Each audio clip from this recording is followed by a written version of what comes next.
कहानी की शुरुआत में हमें दिखाया जाता है 1920 का समय, जहाँ पर एक घने जंगल में दो लोग एक बीच से बचकर भाग रहे होते हैं। दरअसल बीच पहले इनके 3 साथियों को मार दिया होता है और इन्हें मारने के लिए इनके पीछे आ रहा होता है।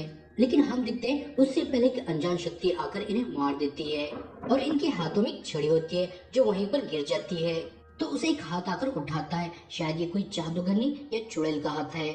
और वहां से कहानी प्रेजेंट में आती है, जहाँ पर हम देखते हैं हाई स्कूल के बच्चों को म्यूजियम ले जाया जा रहा था। जिन बच्चों में सिर्फ 5 ही बच्चे इम्पोर्टेंट है। पहली जुई, जिसकी माँ हाल ही में कैंसर की वजह से मारी गई है, और दूसरी है कैली, जिसे पेंटिंग बनाने का बहुत शौक है लेकिन उसे बनाना बिल्कुल भी नहीं आता।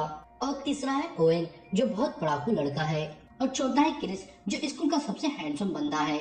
और पांचवी उसकी गर्लफ्रेंड कैटलिन।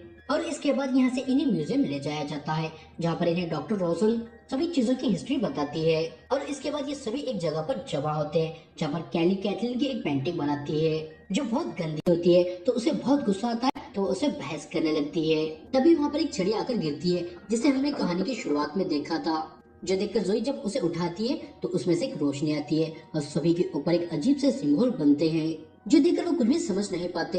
तभी यहाँ पर डॉक्टर रोशन आती है और उन्हें अपने ऑफिस में ले जाती है और इन्हें छड़ी के बारे में बताती है। जैसे इस छड़ी को ट्री ऑफ नॉलेज से बनाया गया था, जो जीवन का सोर्स है, और जादूगर इसे अपने स्वार्थ के लिए शक्ति लेते थे। और हमें ये 1920 में खुदाई के दौरान मिली थी, लेकिन जिस साइंटिस्ट ने इसे ढूंढा था वो रहस्यमय तरीके से गायब हो गया था। और इसी के साथ हमें ये क्यूब भी मिला था, जिसे देखने के लिए क्रिस उसे ले लेता है। और उसके ऐसे करते ही उस क्यूब में से एक रेड कलर की रोशनी आती है और वो फ्रीज हो जाता है, जो देखकर सभी उसे छूने लगते हैं और सभी भी फ्रीज होते हैं। जो देखकर जोई को कुछ गड़बड़ महसूस होती है तो छीने से मना कर देती है। लेकिन तभी उसे उसमें से उसकी माँ की आवाज आने लगती है, तो वह भी अपनी माँ को पुकारते हुए उसे छू लेती है। और उसके ऐसे करते ही सब टेलीपोर्ट होकर एक रेगिस्तान में जा गिरते हैं। और किसी को कुछ समझ में नहीं आ रहा था वो यहाँ पर कैसे आए हैं, और सब घबराने लगते हैं। लेकिन तभी उन्हें पास के जंगल में से गाने की आवाज आने लगती है और हम देखते हैं ये वही जंगल होता है जिसे हमने कहानी की शुरुआत में देखा था। और ये सब उस गाने का पीछा करते करते जंगल में पहुंच जाते हैं और उन्हें वहाँ पर एक मारूक नामी बूढ़ा आदमी मिलता है। और वो अपनी नींद से उठकर उनसे पूछता है क्या समय आ गया है, क्या यहाँ पर जादूगरनी आ गई है। जो सुनकर उन्हें कुछ भी समझ में नहीं आ रहा होता और उन्हें वो बताता है तुम्हारी गंदगी ही तुम्हारी मौत का कारण बन सकती है, क्योंकि जंगल का रक्षक बाहर वालों की गंध सुनकर उन्हें मार देता है। जो सुनकर वो हैरान होते हैं और कुछ समझ पाते हैं। वही बीस जिसे हमने कहानी की शुरुआत में देखा था वो यहाँ पर आ जाता है और इन्हें भी मारने के लिए इनके पीछे पड़ जाता है। और वो सबसे पहले डॉक्टर रोसोन के पास जाता है और वो भागते हुए नीचे गिर के बेहोश हो जाती है। और अजीब बात होती है, वो बीस उसकी गंध सुनकर भी उसे छोड़ देता है और बाकी लोगों के पीछे पड़ता है। और हम देखते हैं जुई भागते हुए एक पेड़ के पास जाती है और वह पेड़ उसे अपने अंदर ले लेता है। लेकिन बाकी के लोग जैसे तैसे करके वहाँ से भागकर निकल जाते हैं और भागते हुए एक पत्थर के पास पहुँचते हैं, जिस पर वही सिंबल बने होते हैं जो छड़ी के लेने के बाद इनके ऊपर बने थे।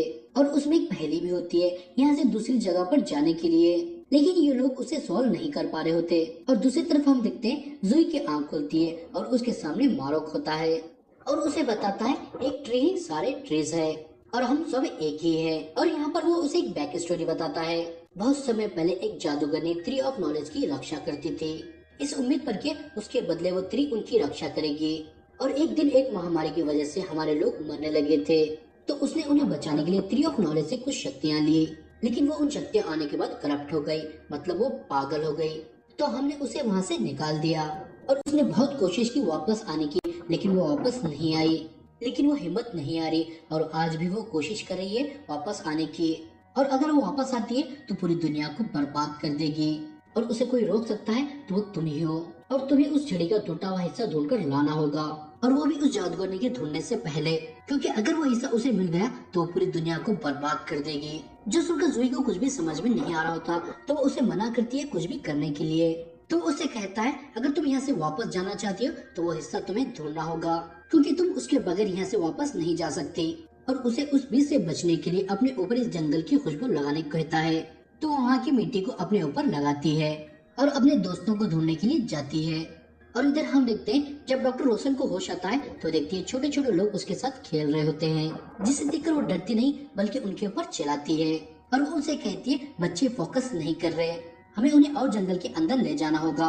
और वो ये काम उन्हें वो छोटे छोटे लोगों को देती है, जो देखकर हम समझ पाते हैं डॉक्टर रोशन ही वो जादूगरनी है। जिसके बारे में जोई को मॉर्ग बता रहा था। और इसके बाद डॉक्टर रोशन जोई के पास जाती है और उसके सामने एक्सेप्ट करती है वो वही जादूगरनी है, लेकिन वो कोई विलन नहीं बल्कि अच्छी है। विलन तो मारोक है और वो उसे रोकने के लिए जोई को उस छड़ी का हिस्सा उसे लाकर देने कहती है और बहुत कुछ बोलती है जो इम्पोर्टेंट नहीं है, जो सुनकर जोई कंफ्यूज हो जाती है आखिर सही कौन है।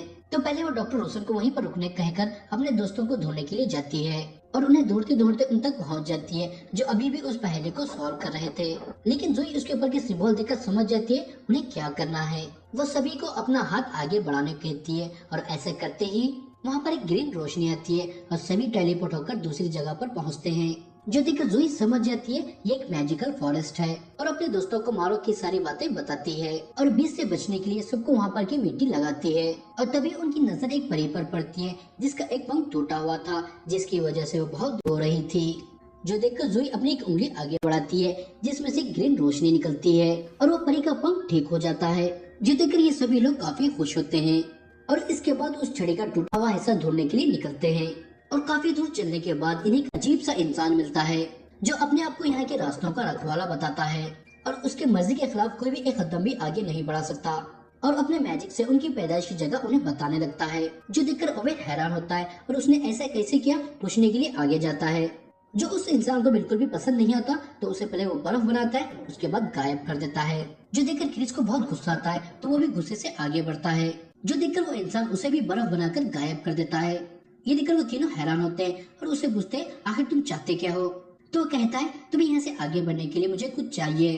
तो कैली और कैटलिन उसे पैसे देने लगते हैं, जो देखकर वो उन्हें भी गायब कर देता है।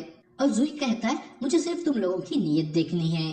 तो जुई अपनी माँ की एक चीज निकालकर उसे देती है जो उसके दिल के बहुत करीब थी, जो देखकर वो समझ जाता है जुई की नीयत अच्छी है तो वो उसे वापस लौटा देता है और एक पोर्टल खोल के उसे वहाँ से भेज देता है।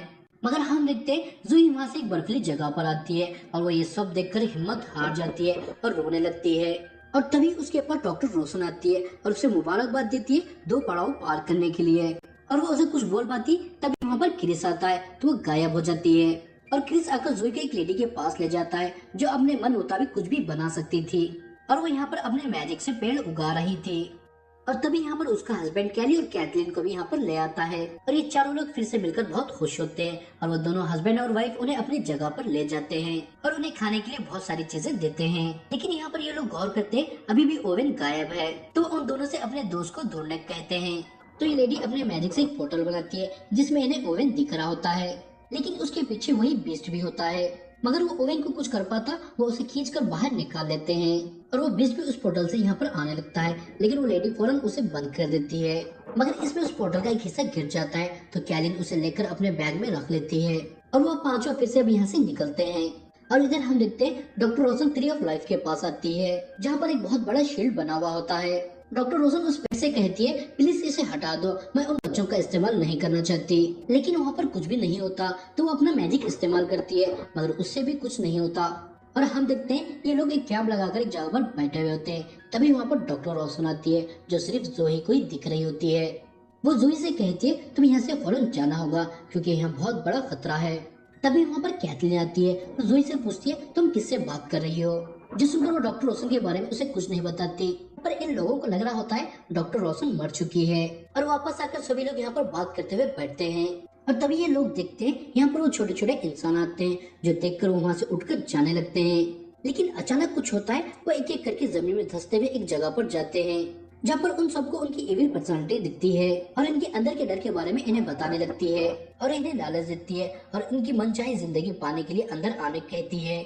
जो सुनकर जोई समझ जाती है ये एक सिर्फ छलावा है तो वो अपनी पावर से उसे गायब कर देती है और ऐसे ही अपने सारे दोस्तों को भी होश में लाती है। लेकिन कैटलिन उसकी बातों में आकर अंदर चली गई होती है तो जोई भी अंदर जाती है उसे बाहर निकालने के लिए और जाकर उसे समझाती है और उसके अंदर का गिल्ड बाहर निकालती है और उसे जैसे जैसे करके होश में लाकर बाहर ले आती है। और तभी यहाँ पर एक पोर्टल खुलता है तो वो उसके जरिए दूसरी जगह पर चले जाते हैं और अब ये पांचों बहुत नजदीक आ जाते हैं, मतलब बेस्ट फ्रेंड बन जाते हैं और अभी भी उस छड़ी का टुकड़ा पाने के लिए आगे बढ़ते हैं। और काफी दूर चलने के बाद उन्हें एक बॉक्स मिलता है जिसमें उस छड़ी का टुकड़ा है, लेकिन जब उसे खोलते हैं तो उसमें कुछ भी नहीं होता। जो देखकर डॉक्टर रोशन को भी बहुत गुस्सा आता है तो अपने असली रूप में आ जाती है, जिसे देखकर सभी हैरान हो जाते हैं। तो जोई सबको बताती है डॉक्टर रोशन ही वो जादूगरनी है, जो सुनकर वो और ज्यादा हैरान हो जाते हैं और वो जोई से पूछते हैं क्या तुम्हें इस बारे में पहले से ही पता था? तो जोई कहती है हाँ, लेकिन मैं बहुत कंफ्यूज थी, आखिर सही कौन है, और मैं छड़ी का हिस्सा पाने के बाद तय करने वाली थी आखिर उसे देना किसे है। और यहाँ पर वो इस बात को छुपाने के लिए सबसे माफी भी मांगती है, मगर डॉक्टर रोशन यहाँ पर रिवील करती है वही इन सबको यहाँ पर ले आई है, और अभी तक इनकी जिंदगी में कुछ भी हुआ है उसका कारण वही है, क्योंकि वो उन्हें यहाँ पर लाने के लिए अपने हिसाब से सब कुछ कर रही थी, यहाँ तक कि जोई के माँ का कैंसर का मरना भी, जो सुनकर उन सबको बहुत गुस्सा आता है। तो कैली उस पोर्टल के हिस्से से और एक पोर्टल खोलकर उस बेस को यहाँ पर ले आती है और उसे डॉक्टर रोशन के ऊपर छोड़कर वो वहाँ से भाग जाते हैं। लेकिन हम देखते हैं वो बेस भी पोर्टल के जरिए वापस आ जाता है और उन पर अटैक करने वाला होता है। तभी वहाँ पर एक नन्ही परी आती है जिसके ऊपर जोई ने ठीक किए थे, जिसे देखकर जोई को याद आता है मोरोक ने बताया था वो बेस्ट यहाँ का रक्षक है और ये लोग भी यहाँ के रक्षक है तो उसे कंट्रोल कर सकते हैं, और होता भी ऐसे ही है। वो बीस्ट जब यहाँ पर आता है तो जोई अपने पावर से उसे कंट्रोल कर लेती है और वो देखती है उसके पेट में कुछ चुभा था तो उसे बाहर निकालती है, और ऐसा करते हुए दोनों यहाँ पर बेहोश हो जाते हैं। और तभी यहाँ पर डॉक्टर रोशन भी आ जाती है और उस छड़ी के हिस्से को इन्हें देने कहती है, और हमें पता चलता है उस बीस्ट के पेट में छड़ी का ही हिस्सा था, तो ये लोग भी उसे देने से मना करते हैं, तो वो अपनी पावर से उन्हें हर्ट करने लगती है। लेकिन तभी जोई होश में आ जाती है और छड़ी का हिस्सा उसे दे देती है और बदले में वो उसके दोस्तों को छोड़ने कहती है, जो सुनकर वो उसके दोस्तों को छोड़ देती है, लेकिन उसे पकड़कर शील्ड के अंदर ले जाती है जहाँ पर मारो पहले से ही वहाँ पर बैठा हुआ था, और यहाँ पर वो दोनों बात करने लगते हैं और इनकी बातों से हमें पता चलता है वो दोनों भाई बहन है। और मारूक उसे कहता है तुम जो भी करने वाली हो लेकिन उससे पहले तुम्हें मुझे मारना होगा, जो सुनकर वो बिना हिचकिचाए उस छड़ी को उसके पेट में घुसा देती है, जो देखकर जोई जाकर उसे हील करने की कोशिश करती है, लेकिन वो हील नहीं हो रहा था, जो देखकर वो परेशान हो जाती है, जो देखकर मारूक उसे कहता है जोई परेशान ना हो, क्योंकि जो पैदा होता है उसे मरना तो होता ही है और तुम्हें सब कुछ भूलकर एक नई शुरुआत करनी होगी, क्योंकि एक ट्री ही सब ट्री है। इतना बोलकर वो मर जाता है और वहाँ से गायब हो जाता है। जोई उसकी बातें सुनकर समझ जाती है उसे क्या करना है, तो सबसे पहले अपनी पावर से उस ट्री को नष्ट करने लगती है, जो देखकर डॉक्टर रोशन हैरान हो जाती है और उस ट्री को बचाने के लिए उसके अंदर चले जाती है, मगर तभी वहाँ पर एक ब्लास्ट होता है जिससे ट्री खत्म हो जाता है और डॉक्टर रोशन वहीं पर मारी जाती है। और इसके बाद जोई अपने दोस्तों के साथ मिलकर उन सब की पावर से एक नया ट्री उगाती है, और यहाँ पर वो क्यूब भी इन्हें मिल जाता है जिससे वो टेलीपोर्ट होकर यहाँ पर आए थे, और वो उसी की मदद से टेलीपोर्ट होकर वापस भी चले जाते हैं और सब अपनी दुनिया में आकर काफी खुश होते हैं। और हम देखते हैं जोई के पास अभी भी उसकी पावर होती है, जो देखकर कैली बहुत खुश होती है और उसे बताती है उसके पास भी एक पावर है, वो पूरी गैलेक्सी की कोई भी लैंग्वेज को इजीली से पढ़ सकती है, और उसे लगता है हो सकता है बाकी सबके पास भी कुछ ना कुछ पावर जरूर है। और मूवी के आखिर में हम देखते हैं ओवेन के पास वही क्यूब होता है जिससे वो टेलीपोर्ट होकर जंगल में चले गए थे, और इसी के साथ ये मूवी यहाँ पर खत्म हो जाती है। आई होप दोस्तों आपको ये वीडियो देखकर मजा आया होगा, अगर आया है तो यहाँ पर आपको 2 वीडियो दिख रहे होंगे, जाकर इनमें से एक वीडियो देख लें। तो मिलता हूँ आपको मैं वो अगली वीडियो में, जब तक टाटा बाय बाय।